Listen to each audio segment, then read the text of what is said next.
నేడు ఎన్నికల్లో మనకు ఓటు వేయని వారందరూ కూడా ఆలోచన చేయమని అడుగుతా ఉన్నాను. ఈ ఎన్నికల్లో వేసే ఈ ఓటు కేవలం ఎమ్మెల్యేలను ఎంపీలను ఎన్నుకునే ఓటు కాదు. ఈ ఓటుతో మన తలరాతలు మనమే రాసుకునే ఓటు ఇది. అందుకే ప్రతి ఒక్కరిని అడుగుతా ఉన్నా, ప్రతి ఒక్కరూ కూడా చివరకు మనకు ఓటు వేయని వారందరినీ కూడా అడుగుతా ఉన్నాను. గత ఎన్నికల్లో ఓటు వేయని వారిని కూడా అడుగుతా ఉన్నాను. ప్రతి ఒక్కరూ కూడా మీరు మీ కుటుంబానికి మీ కుటుంబానికి ఎవరి పాలనలో మంచి జరిగింది అన్నది ఆలోచన చేయమని కోరుతా ఉన్నా. ఓటు వేసే ముందు ఆలోచన చేయమని అడుగుతా ఉన్నా. రైతులుగా, వృత్తుల వారిగా, సామాజిక వర్గాల వారిగా అందరూ కూడా ఆలోచన చేయండి. ఇంటికి వెళ్ళి మీ ఇల్లాలితో ఆలోచన చేయండి. ఇంటికి వెళ్ళి మీ పిల్లలతో ఆలోచన చేయండి. ఇంటికి వెళ్ళి మీ ఇంట్లో ఉన్న మీ అవ్వ తాతలతో కూర్చొని ఆలోచన చేయండి. అందరూ కూడా ఆలోచన చేయండి. ఎవరి వల్ల, ఎవరి పాలనలో మీ కుటుంబానికి మంచి జరిగింది, మంచి చేసే మనసు ఏ పాలకుడికి ఉంది అని ఇంటికి వెళ్ళి అందరితోనూ మాట్లాడి ప్రతి ఒక్కరూ కూడా ఆలోచన చేయమని కోరుతా ఉన్నా. ఆలోచన చేసి సరైన నిర్ణయం తీసుకోండి అని చెప్పి ఈరోజు ఈ సభ ద్వారా రాష్ట్ర ప్రజలందరినీ కూడా ఈరోజు కోరుతా ఉన్నా. ఎందుకనంటే ఈ ఎన్నికలతో మీ కుటుంబాల భవిష్యత్ అన్నది నిర్ణయం అవుతుంది అన్నది ప్రతి ఒక్కరూ గుర్తుపెట్టుకోమని కోరుతా ఉన్నా. ఈ ఎన్నికలు మంచి చేసిన మనకు ఓ జైత్ర యాత్ర అయితే, మోసాల బాబు పార్టీకి ఈ ఎన్నికలు చివరి ఎన్నికలు కావాలి అని చెప్పి ఇక్కడ నుంచి పిలుపునిస్తా ఉన్నాను. మీరే గమనించండి, మీరే గమనించండి.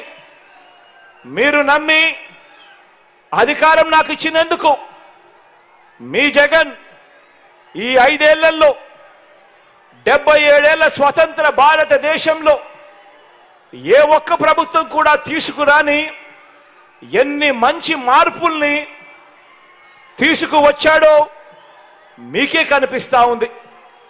మీ కళ్ళ ఎదుటే కనిపిస్తా ఉంది, మీ గ్రామాల్లోనే కనిపిస్తా ఉంది, ఇంటి బయటే కనిపిస్తా ఉంది.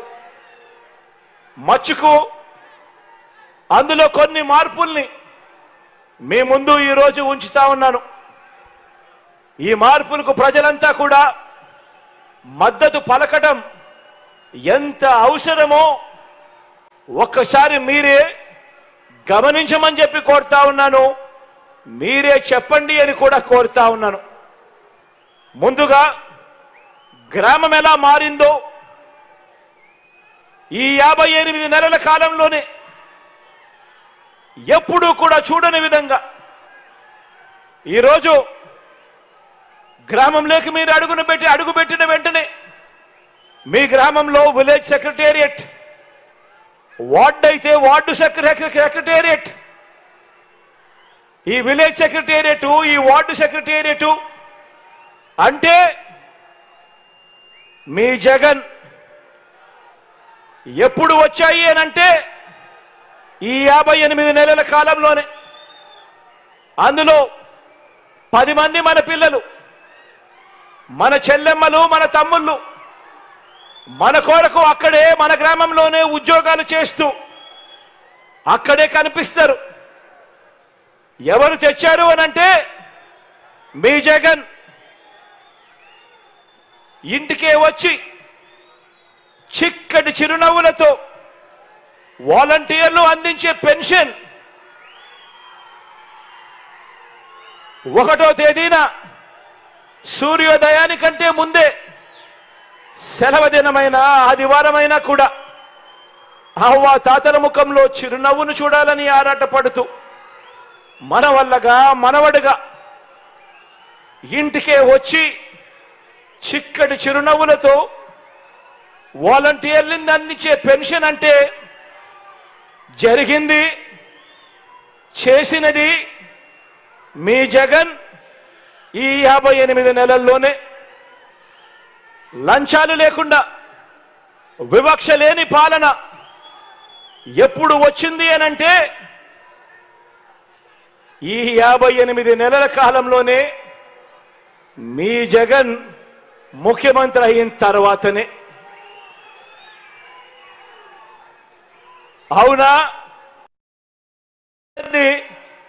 ప్రతి ఒక్కరూ కూడా ఆలోచన చేయమని కోరుతా ఉన్నా.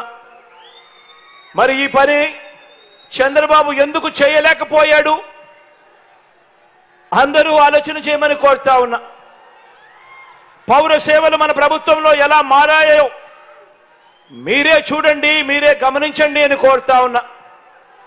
ఆ విలేజ్, వార్డు, సచివాలయాల నుంచి ఒక 10 అడుగులు ముందుకు వేస్తే చాలు, అదే గ్రామంలోనే మన కళ్ళ ఎదుటే కనిపిస్తుంది ఓ రైతు భరోసా కేంద్రం. అదే గ్రామంలో మరో 4 అడుగులు ముందుకు వేస్తే నాడు నేడుతో మారిన ఇంగ్లీష్ మీడియం స్కూళ్లు కనిపిస్తాయి.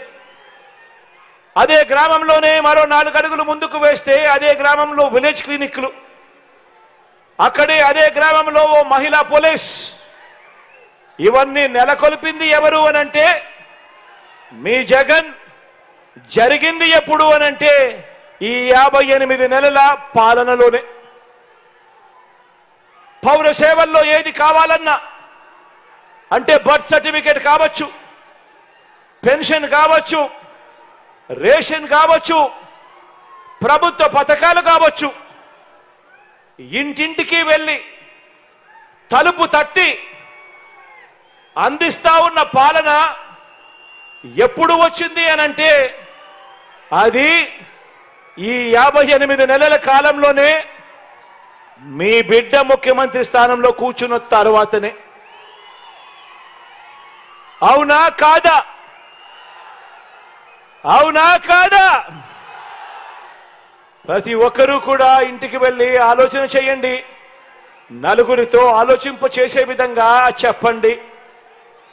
2,70,000 కోట్ల రూపాయలు, ₹1,00,000 కాదు, 10 లక్షల రూపాయలు కాదు, ఏకంగా 2,70,000 కోట్ల రూపాయలు బటన్ నొక్కి నా అక్క చెల్లెమ్మల కుటుంబాల ఖాతాల్లోకి ఒక్క పైసా కూడా లంచం లేకుండా, ఎక్కడా కూడా వివక్ష లేకుండా అర్హులందరికీ కూడా పథకాలు అందించినది.